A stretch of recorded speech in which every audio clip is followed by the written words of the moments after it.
Hey everybody, it is 5 o'clock. I am glad you remembered that we are ready for the Great Service Comeback, and it is today at 5 o'clock rather than 5:30. So thank you so much for joining me. I've got some kind of really great pieces this afternoon with some local chambers of commerce, and so that's why we're moving it up a half an hour today. So hopefully if you can't make it, you're going to see it in simulcast. But right now I'm ready to jump in because, folks, Great Service Comeback coming right at you.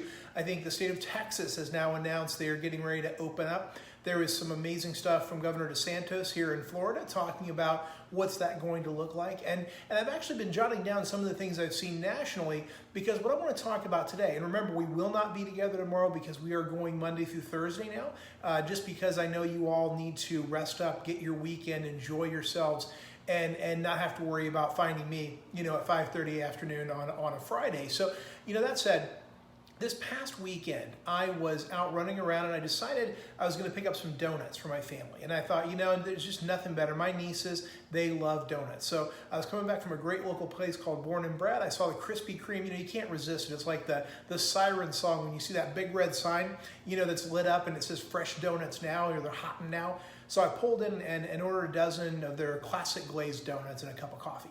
But when I pulled up to the front, they handed me 2 dozen. And I'm like, whoa, I didn't order 2 dozen. They're like, oh no, this 1 dozen is one you ordered, and here's a free dozen to give to someone that needs it, someone you care about. From us to you, go make somebody's day. Wow. What an amazing thing, because I will tell you, anyone who does what I do, and I know there are a lot of speakers out there, you may even be a speaker yourself or someone who wants to do it. I got into this business to help people. I got into this business to share what I know, to teach, to help people be better.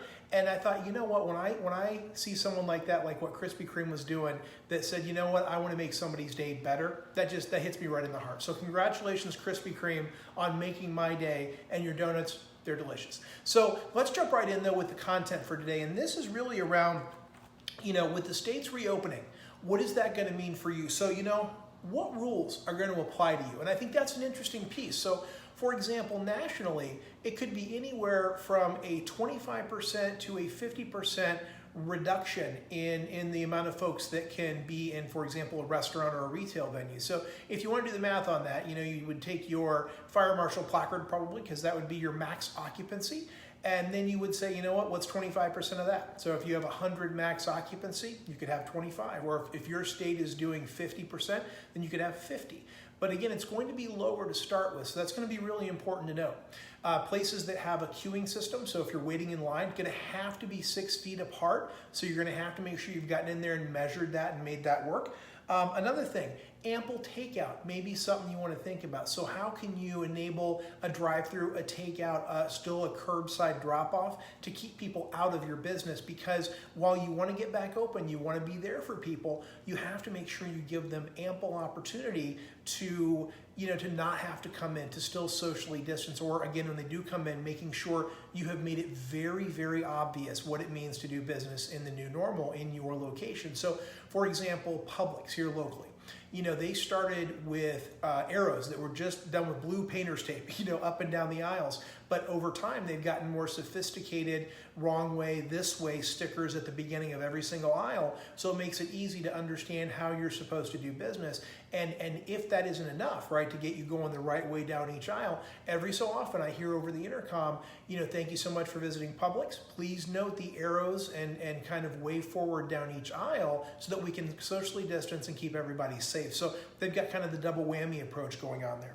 The other thing to think about is employees in masks. So some states are mandating that your frontline associates will be in masks, and other states are also thinking about what temperature checks could look like on the way in. Also, will you require your guests, your customers, will they have to go through some kind of temperature check or mask to get in? So these are all questions you're going to have to answer, but the moral of the story is today, get out there and check what the regulations are going to be in your particular area, because this is not a one-size-fits-all. Everyone has a different approach. They're gonna rhyme. They're all gonna feel kind of the same. But just know you've got an obligation to make sure you know the rules and that you're communicating those to your customers, to your employees, and to your fellow leadership group, so that the whole organization and those you serve understand how you're going to do business inside of this kind of post-corona situation. And then finally, how are you going to do this? So, for example, in Florida, they're talking about places like Disney and that kind of thing having dispensers for hand sanitizer all throughout the park and the entrances, exits, and all those kind of things. That's something someone's going to have to order. Someone's going to have to order those, put them in place, make sure that they're filled constantly and consistently. Someone's going to do that. So you've got to make sure that you have ordered what you need to make that happen. You've got to train your teams to make that work. And then finally, you've got to train your guests like we talked about before. And so I think all of these things are going to be stuff you have to be thinking about. So the first two pieces I'm going to ask you to do today. Review the rules for your state or locality or municipality so you know exactly what the rules of engagement are, and then start to make a plan. And this is literally a sheet of paper where you're going to start doing a who, what, and where, and how and when, because you've got to figure out how you're going to make these things work. And then finally, what materials, training, processes are you going to have to put in place to ensure you can train your team. Now, tomorrow on my podcast, and if you have not subscribed to Customer Service Academy, I would absolutely tell you to do that, because the podcast I drop tomorrow, I'm going to talk about something called the customer journey, the guest journey. It is going to be part and parcel of everything we're talking about today. And then the other piece I would mention to you is if you go to igniteyourservice.com/checklist, you can actually get a startup checklist that will start walking you through all of the things you're going to need to do to reopen. And these fit so neatly up inside of whatever standards your state or locality are setting up. So again, it's going to take a plan. You can't just flip the switch and hope that it all works. You're going to have to jump out there, figure out what it's going to take, make a plan, communicate it, train it, and then leaders, you've got to live it, walk it, and validate it every single day, because this is going to be tricky stuff. Everybody's going to be watching, and you've got to get it right. So again, if you need additional help, resources, reach out to me, Tony at igniteyourservice.com. Visit my website at igniteyourservice.com. We are in this together. I am here to help you.